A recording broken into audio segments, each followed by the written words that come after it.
right, good morning, Sunday, June 13th, and I made a promise the other day I'm going to try to be more diligent, so I'm going to try to keep back on the schedule. And as it is Sunday, I do like to bring things a little spiritual. I'm going to address something, but I wanted to share something because anybody who knows me at all knows my book has just come out June 1st, and so many people I don't even know have gotten a hold of it somehow and are enjoying it. And in my mind I was like, I want to sell, I originally said I want to sell 100 copies. I don't know if I'm going to hit that goal, but it was almost like an arbitrary goal. And what I mean is that the feedback I've gotten, I was able to reconnect with a cousin of mine I hadn't talked to in years, who saw my post on Facebook and bought it. And just reconnecting that way, I've had it's been a reward to me in ways I didn't think possible.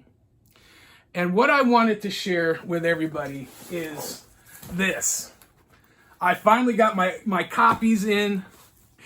I know so many people have gotten it before I have. I haven't even got to see the final product yet. So I want to open this. I want to unveil it before you guys, get my initial reaction, and just see what's what. By the way, fellas, carry a pocket knife with you. I never leave the house without one, even if I go on a walk. So, paper.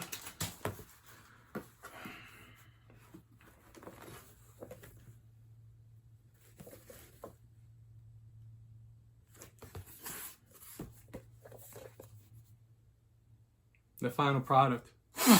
The copy I've been showing you guys is the proof copy, which has a line through. Some of you may have noticed, but this is the final copy.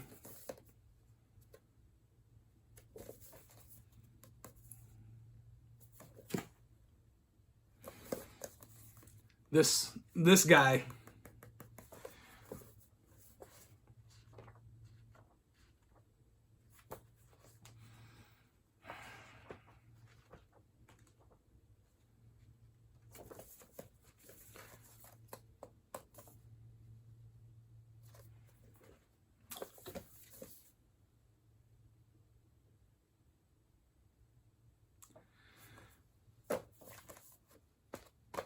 I want to share this with everybody. So please, if you've not gotten a copy yet, please get a copy. It's available anywhere books are sold. You may have to order it, print on demand. I know our local store, bookstores on the east side of Cleveland, Mosaics and Mentor, Mosaics Christian Books and Gifts, and I know Mentor, Barnes and Noble have decided to carry this. They support local authors, and I'm very humbled.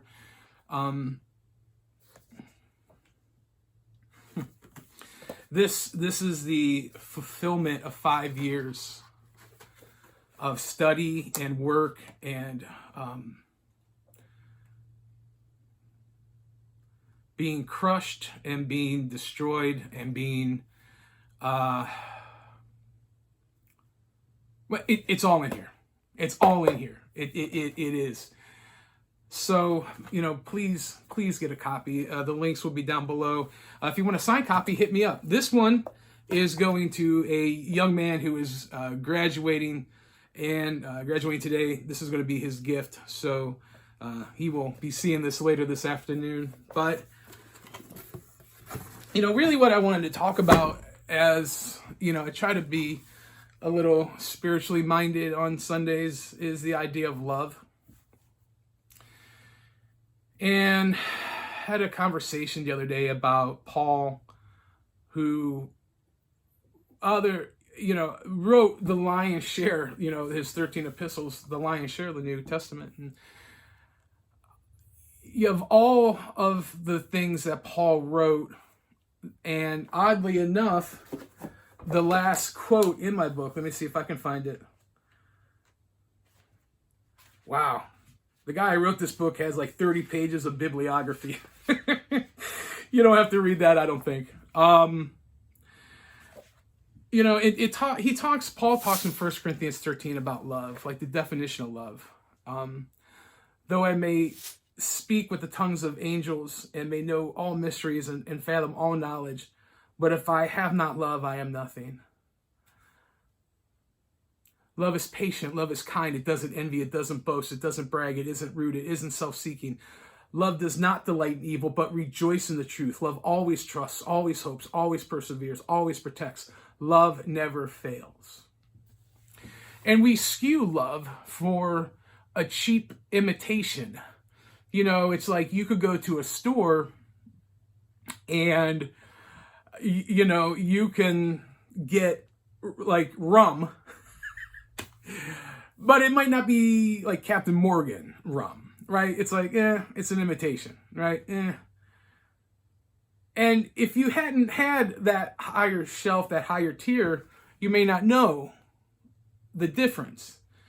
And I think so many times in regards to love, we just settle for scraps of those who are lovers who are far less wild than the Almighty. And even I would say lovers who are far, far less to the caliber that even maybe he wants in our lives. And that could be romantic relationships, that could be friendship relationships, business relationships, whatever the case may be.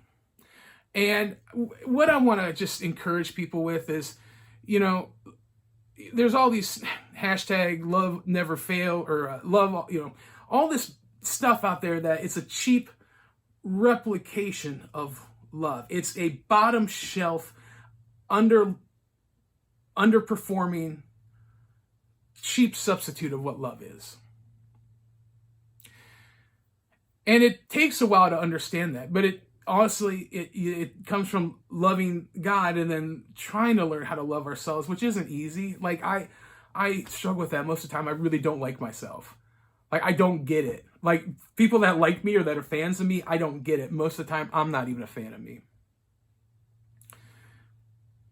But I want to read this quote, and it's literally the last thing in my book. And this is 1 Corinthians 13:17 from that same chapter. It says, when I was a child, I talked like a child. I thought like a child. I reasoned like a child. When I became a man, I put the ways of childhood behind me.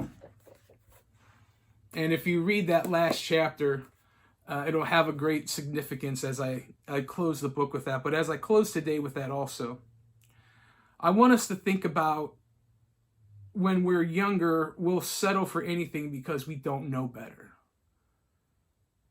We'll settle for a cheap imitation of the Almighty. We'll settle for a goosebump instead of spending time in prayer and fasting to have deepened revelatory relationship with Him. But that's just part of being young. So as I close today, and I want you to think about love, not what people tell you love is, what the quote-unquote world or whatever you want to say, but that 1 Corinthians 13, that love is patient. Love is a verb. It's patient. It's kind. It doesn't envy. It doesn't boast. It's not self-seeking. It is not proud. It is not rude. Love does not delight in evil, but rejoices in the truth. Rejoices in the truth. Please get a copy of my book. Link will be below. If you want a signed copy, let me know. I've got a couple now. But make sure you give me a reading and get my book.